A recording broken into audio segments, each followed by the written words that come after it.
What is going on, guys, and welcome back to Ultimate Team Adventure episode number 2 on NHL 17. God, it feels so good to say that. I've waited for this game for so long, but we're going to start off with some packs here. Nothing crazy, but I kind of want to talk about how packs and how players are going to work this year. So obviously the sets are huge. You're going to get those heroes, and every card is going to be extremely important because I don't think I'm going to be doing a whole lot of selling cards on the market this year. I think if I have like more than 2 of that item, I might just keep everything else and put it towards sets because obviously those heroes are sick and every card is going to be so important. So unless I have like 1 or 2 of them, I'm probably not going to sell them. I'm just going to go ahead and put them right to sets. Something weird happened here though. I went to open up a pack and then my game crashed. I don't know what happened there, but it went back into HUT and obviously it was in my item inbox. But starting right now, we're into the EA access phase. Everyone kind of has the game for their 10 hours of playtime, and the prices of HUT items, the cards are not what they're going to be when the game drops, so don't worry about that. The prices will go up, but here is the team. We got Rick Nash, Henrik Zetterberg, Voracek, we got Zuccarello, Stastny, and Tanner Pearson, and Pearson turns out to be a hidden gem. He turns out to be really, really good. As of right now, we have 3 synergies active, and you saw there Devin Dubnyk and Frederik Andersen in the cage. So we're going to hop into our first game in NHL 17. Let's see how this thing goes. I would love to start NHL 17 off with a victory in our first game, and we start off pretty good. We get some pressure, get a lot of shots on Pekka Rinne. We are shooting from every angle, but unfortunately Pekka Rinne is just too good. Guy is a brick wall, but Nikita Kucherov comes in and kind of gets a floater, beats Devin Dubnyk. I don't know if Dubnyk maybe read that wrong. He got his glove up too early, hit his elbow, and just squeaked in the cage. Finn can't believe it. He's upset, throwing his arms in the air. Tanner Pearson coming in with 2 seconds left, but Pekka Rinne makes an easy stop, and after the first period, we are down by 1. We're playing pretty good. We just need to capitalize on our opportunities. We'll be all right. To feed it back to the point, it does get to Hamilton. Sends it across Krug, tees it up, score!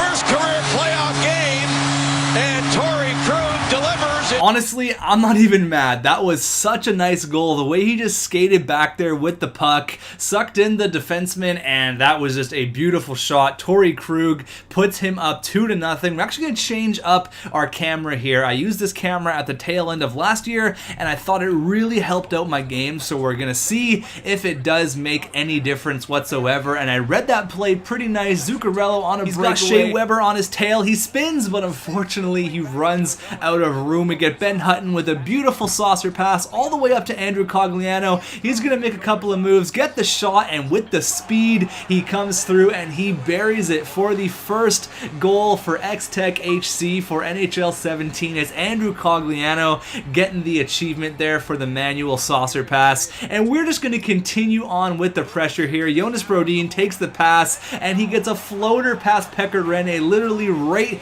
after Andrew Cogliano scored. We get another one with 12 seconds left, and we tie up this hockey game. I feel like we're playing very, very well. I feel like the camera angle is definitely in our favor right now. We're on the power play, feeding it back. Cody Ceci over to guess who? Tanner Pearson. He gets the tip on it, but they immediately wave it off. We're going to go ahead and have a slow-mo look at this one. Tanner Pearson is just a gem in this game. He is so underrated. He's got the, I believe he has the Wicked Wrister synergy. I may be wrong about that, but he is really, really good, and that goal actually counts. You're going to see him throughout this episode be a beast. You can see here Jonas Brodin being a beast of himself, blocking shots. As you can see there, he has 4 block shots just in this game. Who had a goal disallowed 2 nights ago.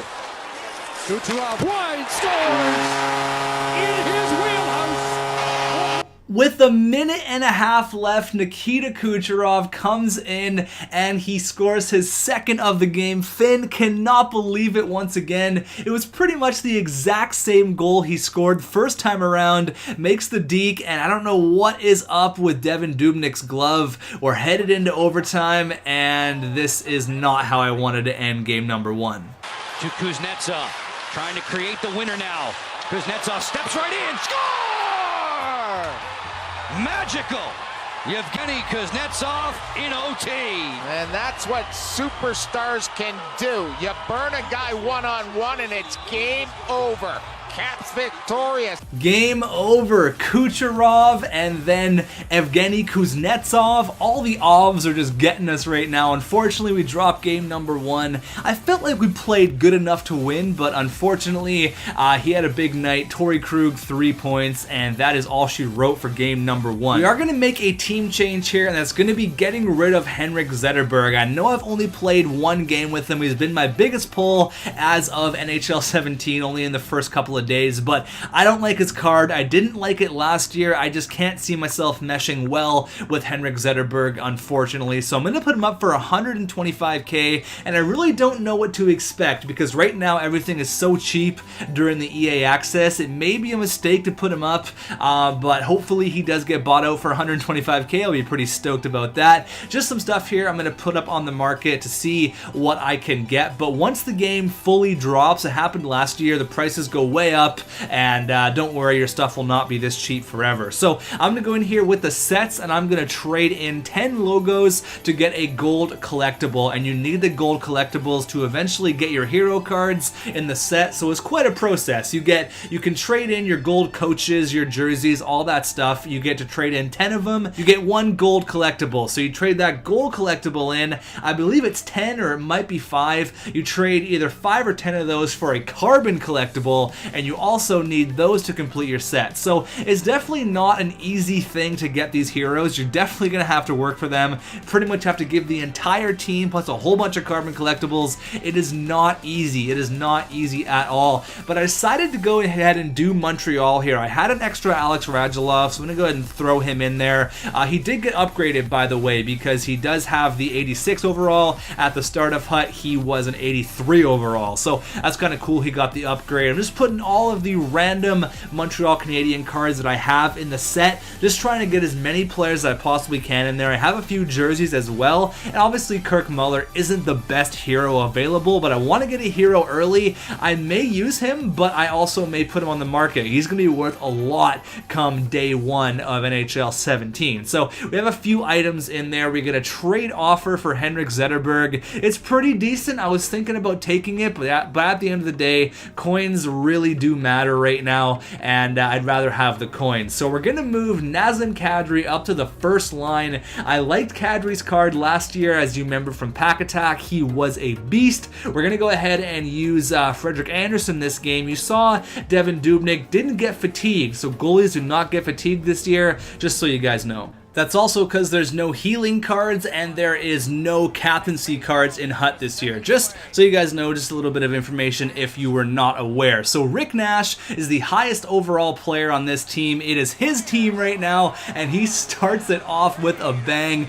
Less than 2 minutes in, what a shot from Rick Nash. He starts this game off right, and he's stoked on it. Look at the smile on that guy's face. The former #1 overall pick. We're going to get a little bit of lag here, unfortunately. I go for the hit, and I just miss him, and Patrick Maroon makes me pay, tying the game up at 1, 5 minutes into this hockey game. We're going to try to get a last-minute shot here, go into the defense, but unfortunately, Philip Grubauer gets the glove on it, keeping this game knotted at 1. We're definitely in the driver's seat of this game. I've noticed that using your defense is a huge, huge advantage. I was trying to get shots off from the defense all day, every day. I put that one right through the crease, actually.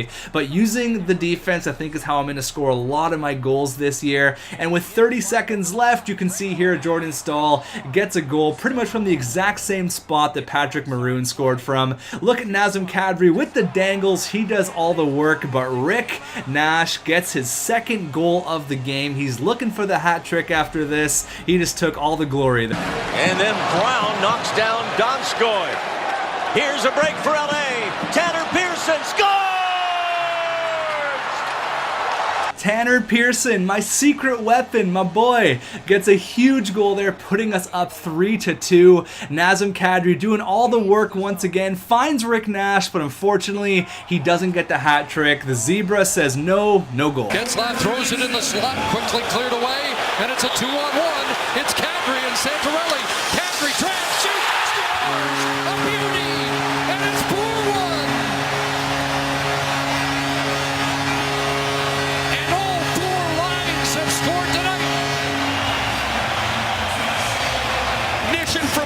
What an absolutely sick goal and a sick pass there from Andrew Cogliano. Rick Nash, oh my god, how does that not go in for the hat trick? I could not believe that. Rings it off the post. Kadri had a huge night, and we finally get our first victory there. So 1-1 to start off the year. Sorry, 1-0-1. But Nazem Kadri had a huge game. I think we're going to keep him as the first line center for the time being.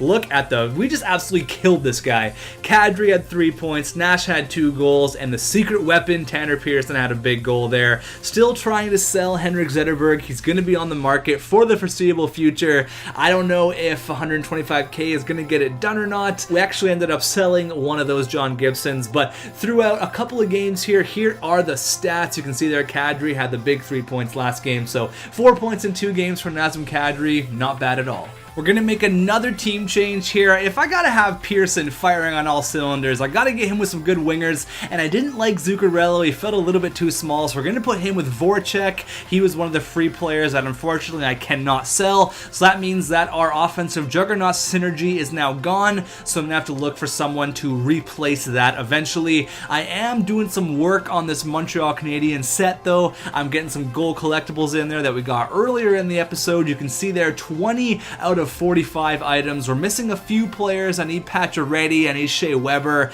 and a couple of the jerseys. So that will get done eventually, and we're going to have our first hero. Although it's not the greatest one, still Kirk Muller. 94 overall. You cannot go wrong with that.